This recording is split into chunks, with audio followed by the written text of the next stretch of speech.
রাগে যত মাথা গরম হোক খবরদার তালাকের কথা বলবেন না। অন্য 10টা কথা বলেন, রাগ উঠছে নিজের গায়ে পারলে 2টা মারেন, বইয়ের গায়ে মারেন না।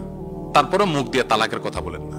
আমার এই জীবনে অসংখ্য মানুষ অফিসে আসে, ফোন করে মাসআলা জানার জন্য আমাদের কাছে।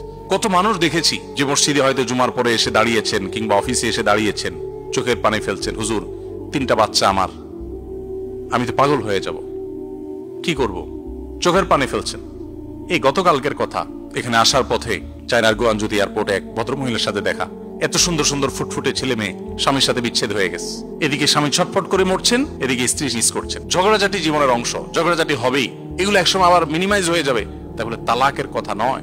দাম্পত্য জীবনে 2-4 কথা হয়, ঝগড়াঝাটি মনোমালিন্য এগুলো হয়, এটা জীবনের অংশ। আপনি আমি কে? স্বয়ং নবী করিম সাল্লাল্লাহু আলাইহি সাল্লাম স্ত্রীদের সাথে মনোমালিন্য হয়েছে, মসজিদে এসে শুয়ে রয়েছেন, আর যাবেন না।